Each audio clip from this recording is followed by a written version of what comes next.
In today's video, we're going to be continuing on with your redox titrations, starting off with your definition. So from Unit 1, your redox titrations are reactions where both your oxidation and your reduction are occurring simultaneously.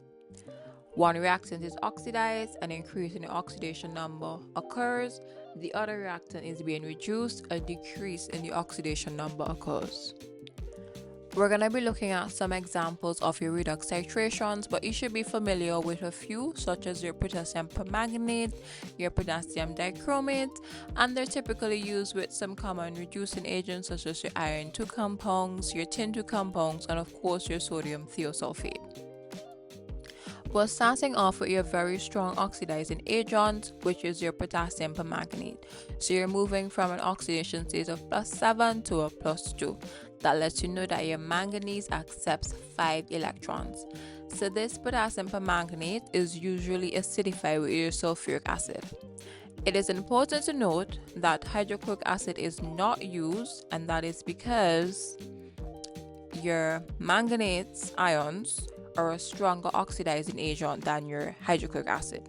So therefore cause your chloride ions to be oxidized. And if your potassium permanganate is reacting with your hydrochloric acid, it has no time to react with the actual reducing agent you intended it to react with. Your potassium permanganate titrations are self-indicating. You're expected to have a color change from your purple to your pale pink.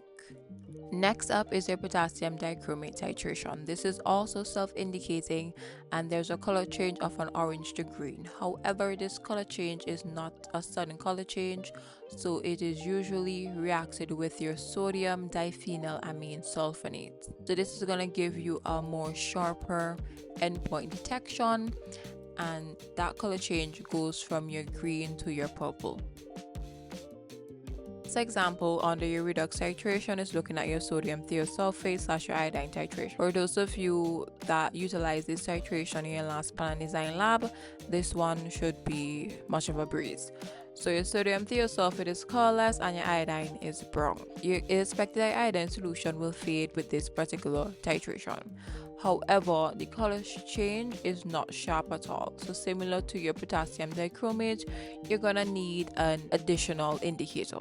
So in this case, your starch is added at the point where you have a pale yellow solution. So with the addition of starch, you're going to get that blue-black color change. And then when you continue to add your sodium thiosulfate, your iodine is going to react until there's no more iodine. You have that colorless, that clear colorless solution left. Here are some uses of your redox titration. Your next lab is going to be on determining the vitamin C content of your vitamin C tablet. So that's going to be a redox titration. Now let's get ready for the question segment. Starting off with a redox reaction question. Alright, so we're going to step back into unit 1 for a little bit. So 24.3 centimeters cube of your 0.02 molarity potassium permanganate solution reacted with 20 centimeters cube of your iron 2 solution, acidified with dilute sulfuric acid. So right below this, you have your two half equations. So in unit 1, you learned how to combine your two half equations to make one full equation. You're going to start off by balancing the number of electrons in both of your half equations. So the number of electrons must be the same so you can cancel it out. You have 5 electrons in the first one, and in the next one you have 1 electron.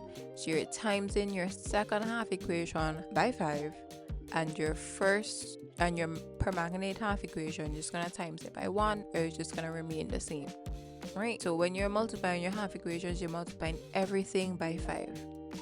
So once you have that done and completed, you can then cancel out your electrons. And once your electrons are cancelled out, you put all of your reactants together on your left side and all of your products together on your right side. So your full balance equation is now going to help you by giving you your mole ratio between your iron and your manganese ions. So in your question, you were given the volume and the concentration of your potassium permanganate. This is going to give you the number of mole. The question also gave you the volume of your iron 2 solution. So once you find your number of moles of ions from your full equation, you're able to then use the number of moles and your volume in liters or decimeters cube to find the concentration or the molarity of your ion to ion.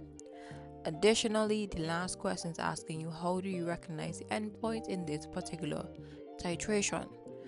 So you're going to do those two questions right now in your book, on your paper, wherever, and tell me the answer in class. All of your different titration types that we've looked at so far either require an indicator or they're self-indicating.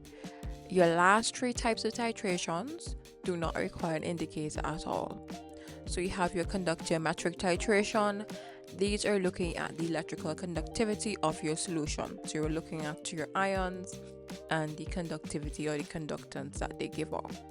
The next one is your potentiometric titrations, and this is measured in your P. And lastly, we have your thermometric titrations, and these are measured in temperature.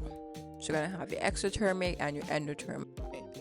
So we're starting off with your conductiometric titrations, and these are titrations where you're going to have a reaction that either produces ions or consumes ions, and those ions are going to be producing an electrical conduction. And this also is related to the concentration of your different reagents that you're adding to your solution. So we're starting off with a solution that has your sulfuric acid, or it could be the other way around where you have your barium hydroxide. Either way, both of these are strong acids and strong bases. Therefore, they're going to easily dissociate out into their respective ions. Your sulfuric acid giving you your H plus and your sulfate ions, and then you have your barium hydroxide giving you your Ba2 plus and your hydroxide ions.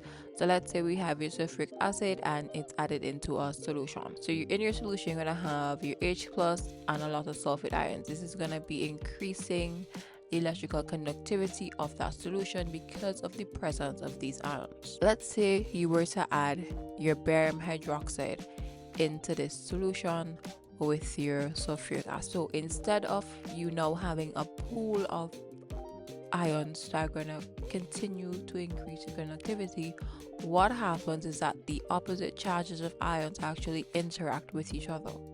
So your H plus is now being replaced by your barium 2 plus ions, which are bigger, and that's going to be decreasing conductivity. In addition to this, your H plus is attracted to your hydroxide ions. That is going to form your water molecules, and your water molecules don't dissociate back into their respective ions. In addition to this, your Ba2 plus is going to be attracted to and reacting with your sulfate ions, and that is going to be producing your barium sulfate. Your barium sulfate is an insoluble solid, so this is not going to be dissociating back into any respective ions. So because your ions are no longer in solutions but they're in their own compound and molecules, your electrical conductivity drastically decreases. In order for you to increase back the electrical conductivity, you're going to have to further add your barium hydroxide. If you started with the barium hydroxide, you further add your sulfuric acid. That is just going to give you a situation where you just have those dissociated ions, and they won't be combining to form any other molecules. From my reference example, you probably would have gathered that the conductance of a solution depends on the number and the charge of the free ions, along with the mobility of those ions. So in terms of mobility, you're looking at whether or not your solution is viscous, or whether or not your ions are going to be attracting or carrying water molecules with it. So that's going to slow down the mobility of the ions. You're also going to be taking into account the size of the ion. So your H plus cation is a very small cation with high mobility. And in cases where it's being replaced by, let's say, your sodium ion, the mobility decreases, therefore the conductance of your solution also decreases. Our first graph of your conductiometric titration is between a strong acid and a strong base. So both your acid and your base are going to be fully ionized and fully dissociated into your solution. So at the start of your graph, you're starting off with your conductance very high. Okay, so your strong acid or HCl is dissociating into your very mobile H plus cation and your chlorine ions, right? So these are going to give you that high conductance. With the addition of your strong base, which in this case is sodium hydroxide, your conductance starts to fall or decrease down. So this is because your high mobile H plus cation is now being replaced by your slower moving Na plus sodium cation. In addition to this, your H plus ion gets attracted to your hydroxide ion, and that forms your undissociated water molecule. You have your sodium chloride, your sodium and your chlorine ions forming your sodium chloride. Those two keep combining with each other until your equivalence point. That's when all of your ions are now in either your salt or your water. So at your equivalence point, you basically just gonna have your sodium chloride. Any addition of your strong base, which is your sodium hydroxide, increases back your conductance, those high levels of your hydroxide ion and your sodium ions. Your second type of titrimetric titration is looking at your weak acid and a strong base. So because we're starting off with a weak acid, it doesn't fully dissociate in starting with a very, very low level of ion. Conductance is starting at a very, very low point. With the addition of your sodium hydroxide, very mobile H plus ions from your acetic acid is now being replaced by your larger sodium cation. In addition to this, H plus from your acid also reacts with the OH minus from your base to create your undissociated water. However, the addition of this base actually produces your sodium acetate ion. So your sodium plus actually reacts with your undissociated acetic acid to give you your sodium acetate ion, and this is a very ionizable ion, and that actually increases your conductance. So where you see from your A to where it's circling that red next to your weak acid is that increase in your electrical conductivity. So your conductance is gonna continue to increase up until your equivalence point. After that point, you're now re-adding back your strong base. Because it's a strong base, it fully dissociates your hydroxide ions. You're also gonna have your sodium ions that's gonna increase back up your conductance again. Your third type of your conductiometric titrations are your strong acids with your weak bases. So in this example, you have your sulfuric acid. That's a very strong acid. It's going to fully dissociate into your high mobility H plus ions and your sulfate ions. And this is reacting with a weak base, which is your dilute ammonia. And that's going to be accepting a proton for, let's say, your water molecule to give you your ammonium and your hydroxide ions. So initially, the conductance is high because you're starting off with a strong acid. However, your conductance begins to decrease with the addition of that weak base. So your H plus ions are now being replaced with your ammonium ions. So you have your NH4 plus, which is a larger ion, and then what is also happening is that your H plus is reacting with your hydroxide ion to form your undissociated water. So you have your H plus joining with your hydroxide ions, and then you also have your ammonium ions joining with your sulfate ions to give you that ammonium sulfate salt that is also decreasing your conductance. So those four things are going to be combining up until your endpoint. So after your endpoint, even though you're continuing to add that weak base, because it is a weak base and it only partially ionizes, it is not enough to raise that conductivity level again. So at that side of the graph there, you just have a flat horizontal line. Your final example is looking at your weak acids with a weak base. So in this particular example, we're looking at your ethanoic acid and we're looking at your ammonium hydroxide.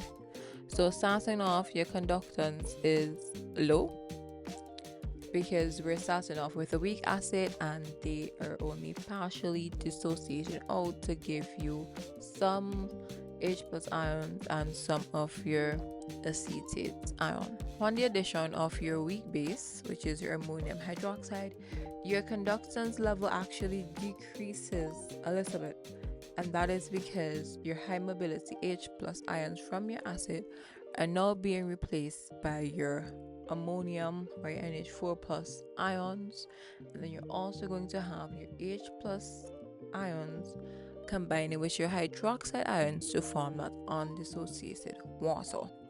As more of your weak base is being added into your solution, your conductance gradually increases, and this has to do with the formation of your ionizable acetate ion that is formed. Similar to acetic acid, which is sodium hydroxide, in this case, you're also forming a very ionizable acetate ion. Is the reason why your conductance is gradually increasing.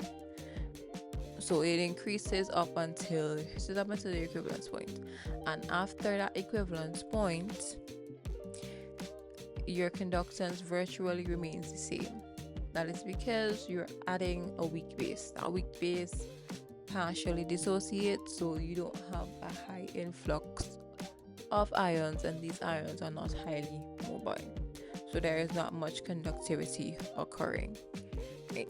So we're gonna stay here for this video.